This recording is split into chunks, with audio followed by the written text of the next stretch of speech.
हे हाय रायगडावरचं टकमक टोक. 400 वर्षापूर्वी कुणी गुन्हा केला तर ह्या टकमक टोकावरनं त्याचा कडेलोट करायची. ही वाट म्हणजे जिवंतपणे स्वर्गाकडे जाणारी वाट या. नमस्कार मित्रांनो, मी आहे विकास किरकत आणि मी गेलो होतो 27 जून 2026 रोजी आपल्या श्रीमान रायगडला श्री छत्रपती शिवाजी महाराजांच्या राज्याभिषेक सोहळ्यासाठी. रायगड चढणं सोपं नाही आणि तसं म्हणायला गेलं तर जास्त अवघडही नाही, कारण आता ज्या पायऱ्या झाल्यात ना त्याच्यामुळं रायगडावरती जाणं अगदी इझी झालंय.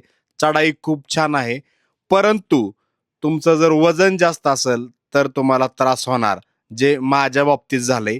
माझ्या वजनामुळं मला रायगड चढायला 3.5 तास लागले. तब्बल 3.5 तास. अहो, 3 तास चढाई केल्यानंतर समोर तुम्हाला जो दरवाजा दिसतो ना, तो म्हणजे स्वर्गात जाणारा दरवाजा. गडावरती चढल्यानंतर पहिल्यांदा आम्ही जेवणाकडे गेलो. जेवणाच्या लाईनला थांबलो. खूप भूक लागली होती, कारण 3 तास चाललो होतो. दम पण लागला होता. आधी जेवण करून घेतलं.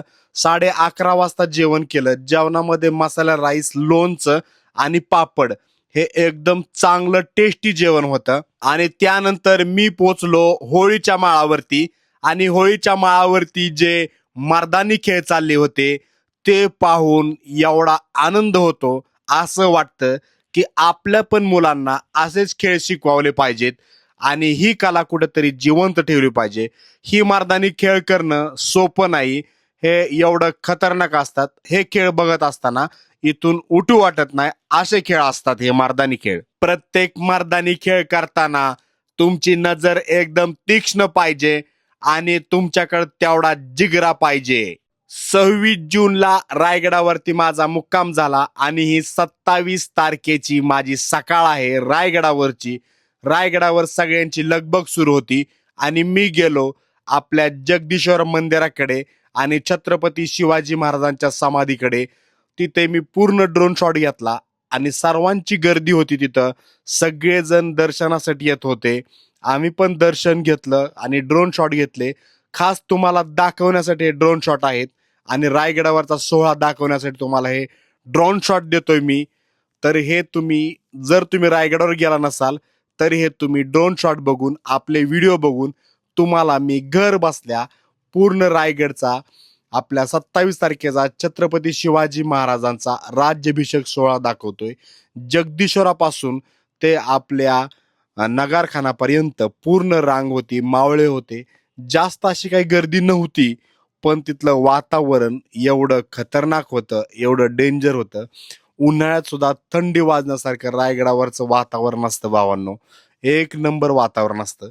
या वातावरणातून मला माघारी यायला नको वाटतं, एवढं भारी वातावरण असतं रायगडावरचं. ढगाच्या वरती असतो आपण, म्हणजे जिवंतपणे स्वर्ग पाहण्याचं जर कोणाच्या नशिबात असेल तर त्यांच्या रायगडावर गेलेल्या प्रत्येक व्यक्तीच्या नशिबात जिवंतपणे स्वर्ग पाहण्याचं सुख त्यांना मिळालेलं आहे. रायगड म्हणजे ढगाच्या पण वरती आहे. तुम्ही साईडला बघू शकता की पूर्ण ढग खाली आहेत, पांढरे पांढरे दिसतात, ते पूर्ण ढग आहेत आणि ढगाच्या वरती रायगड आहे. जे तुम्ही कॅमेऱ्यात बघताय ना त्यापेक्षा सुंदर डोळ्यांनी बघितलं तर रायगड हा एवढा सुंदर आहे. आत्ता सध्या एवढा सुंदर दिसतो, तर आपल्या राजांच्या काळात हा रायगड किती सुंदर असेल आणि रायगडाचं वैभव कसं असेल हे जर कल्पनाही होत नाहीये. एवढा सुंदर आत्ता रायगड आहे. रायगडावरती कधीच आपलं मन भरत नाही. कंटिन्यू रायगडावरतीच थांबू वाटतं. रायगडावरचं त्याचं वैभव, रायगडावर जी आपले मावळे येतात ते कंटिन्यू पाहावेसे वाटतात. कंटिन्यू रायगडावर थांबावं वाटतं. एवढा सुंदर आणि अप्रतिम रायगड आहे. आता सुद्धा 27 जून 2026 रोजीचा रायगडचा आपल्या छत्रपती शिवाजी महाराजांचा राज्याभिषेक सोहळा श्री एकनाथ शिंदे साहेब यांच्या हस्ते झाला आहे. आणि सोहळा झाल्यानंतर होळीच्या माळावरती हे पूर्ण मर्दानी खेळ चालू होते. हे पाहण्यासाठी मावळ्यांनी खूप गर्दी केली. हे गडावरील टकमक टोक आहे. हे टकमक टोक म्हणजे राजांच्या काळात जर गडावरती कुणी चुकी केली आणि जर कुणाला शिक्षा द्यायची असेल तर या टकमक टोकावर न्यायचे आणि त्या टकमक टोकावरून कडेलोट करायचे. माझ्या राजांच्या काळात चुकीला माफी नव्हती. मग ती व्यक्ती कितीही जवळची असू द्या किंवा घरातली असू द्या, सर्वांना समान शिक्षा असायची.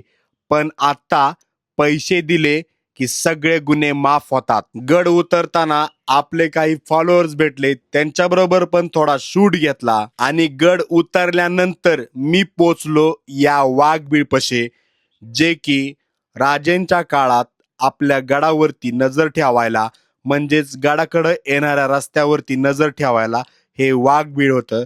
शत्रूंना हे वाघबीळ लांबून दिसत नसायचे, पण या वाघबिळातून सर्व गडाच्या आसपासचा परिसर संपूर्ण दिसायचा.